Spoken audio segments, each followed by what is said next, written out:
VIP voice இன் police. இது police பொதுமக்கள் நல்லுறவுக்கான குரல். அனைவருக்கும் வாய்ஸ் இன் போலீஸ் உங்கள் விஐபியின் வணக்கங்கள். அப்புறம் டிஎன்யூஎஸ்ஆர்பி தொடர்பான நிகழ்வு பார்ப்போம்.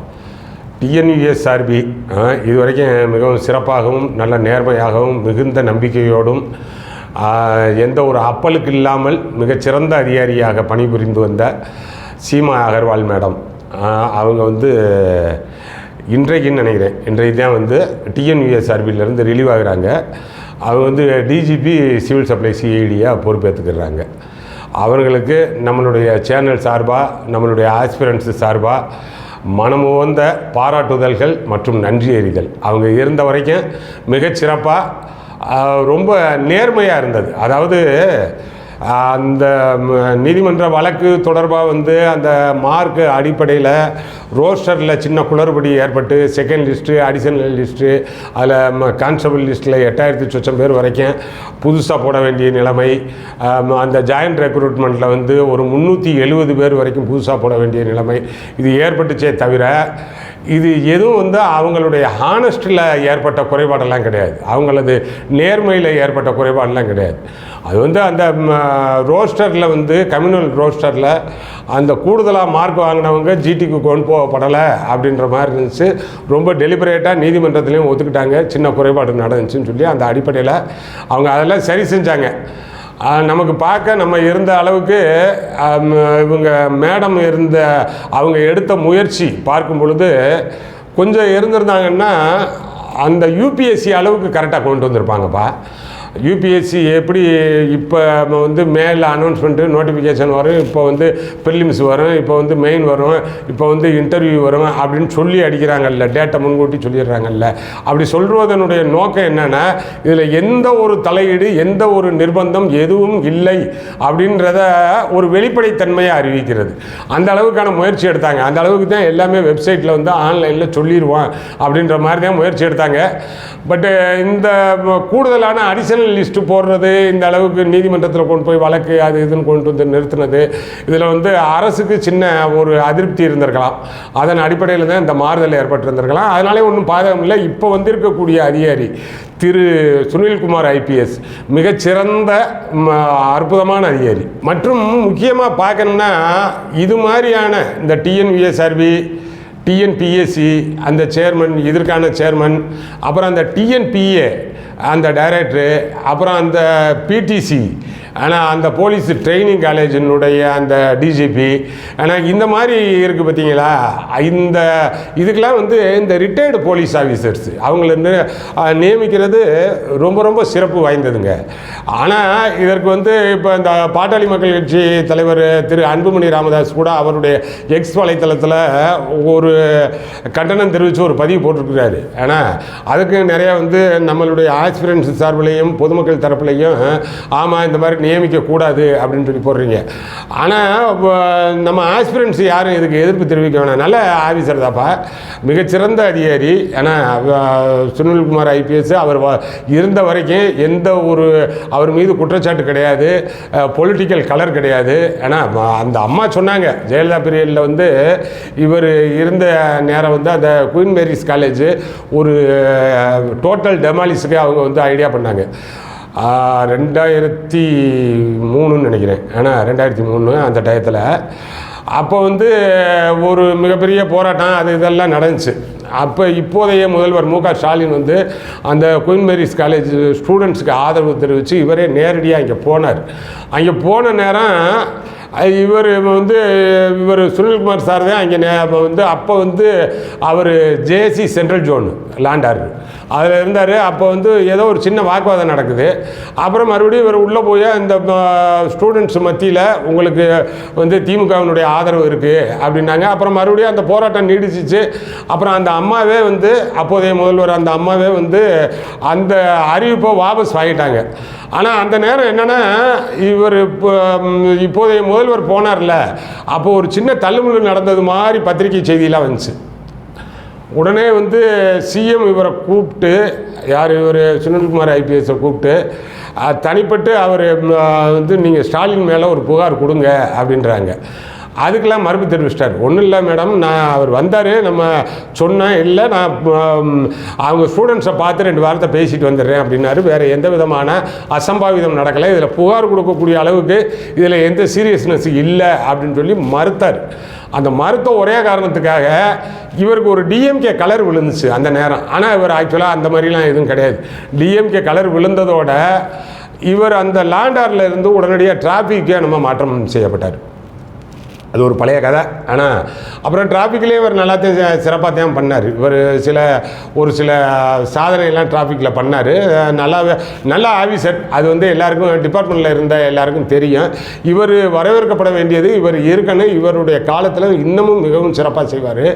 மேலும் பார்த்தோம்னா நீங்கள் இந்த சர்வீஸில் இருக்கிறவங்களை காட்டிலும் இது மாதிரி ரிட்டையர்டு ஆஃபீஸர் போடும்போது இவங்களுக்கு எந்த விதமான யாருக்கும் கமிட் ஆக மாட்டாங்க. ஏன்னா எந்த விதமான கம்பல்ஷன் கிடையாது. அதனால் இவர்களால் எது நியாயமோ எது சரியானதை செய்யணுமோ அதைத்தான் செய்வாங்க. அந்த வகையில் இந்த சாய்ஸ் இவரை தேர்ந்தெடுத்தது வந்து மிக அற்புதமான தேர்வு. யார் நம்மளுடைய முதல்வர் தேர்வு செய்யப்பட்டது இந்த நிலையில் இப்போ இருக்கக்கூடிய இதில் இவரை தேர்வு செஞ்சது அற்புதமான தேர்வு. அதனால் இந்த டிஎன்யூஎஸ்ஆர்பி ஆஸ்பிரன்ஸு அதுக்கு இருக்கக்கூடியவர்கள் யாரும் அந்த அம்மா மீது அபிமானம் நமக்கு ரொம்பவே அதிகம். அது ஒரு விஷயம்.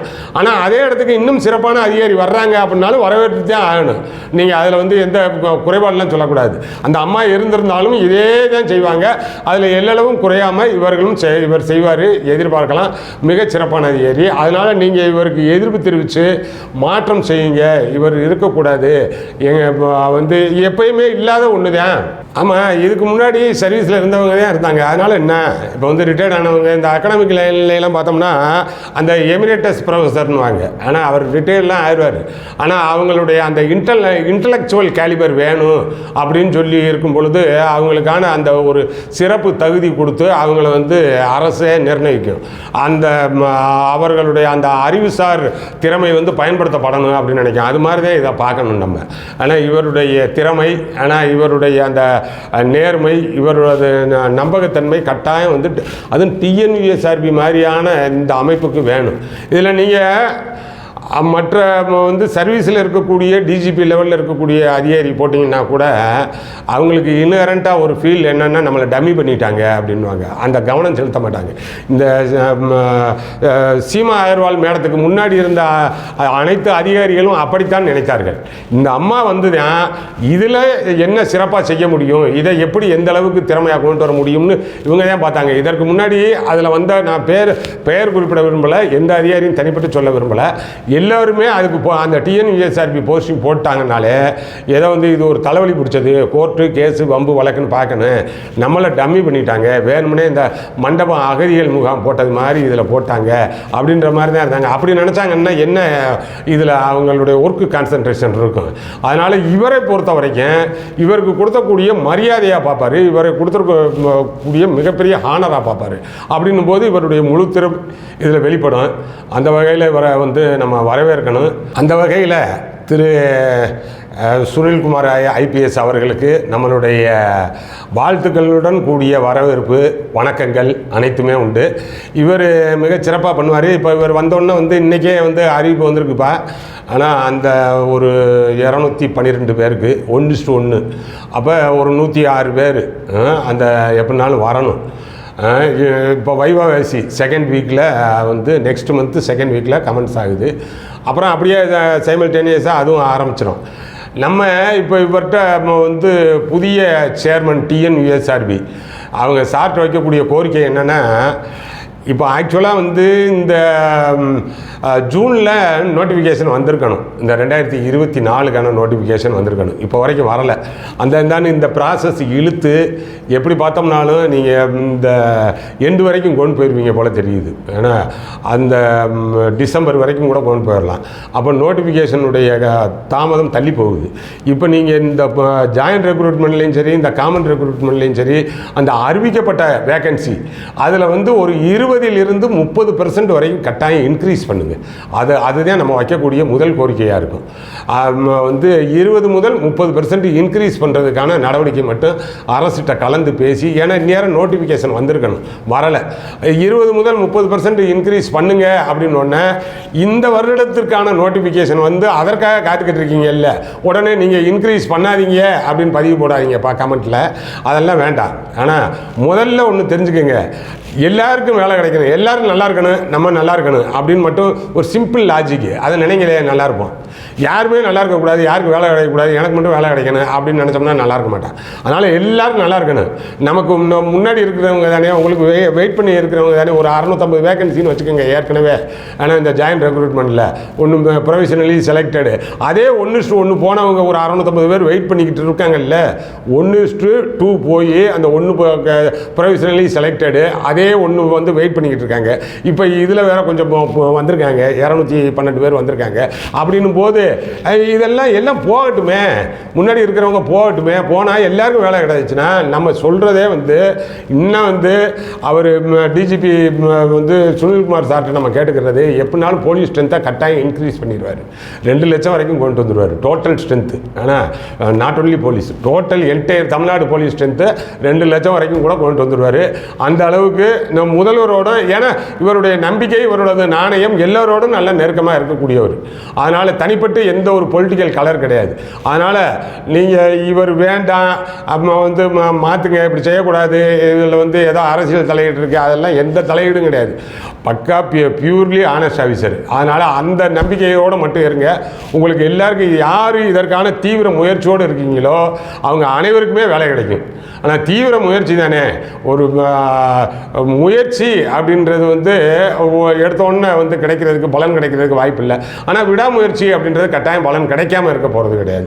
அந்த வகையில் இது ஒரு கனவாக இருக்கக்கூடியவர்களுக்கு இவர் வந்து நல்ல தேர்வு, நல்ல ஒரு வாய்ப்பு பயன்படுத்துவான்.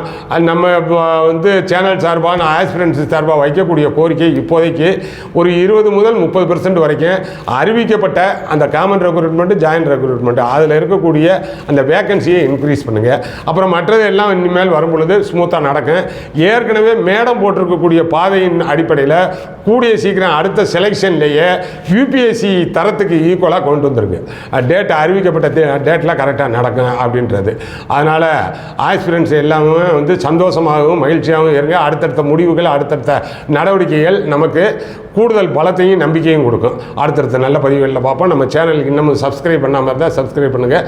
அடுத்தடுத்த பதிவுகளில் பார்ப்போம்.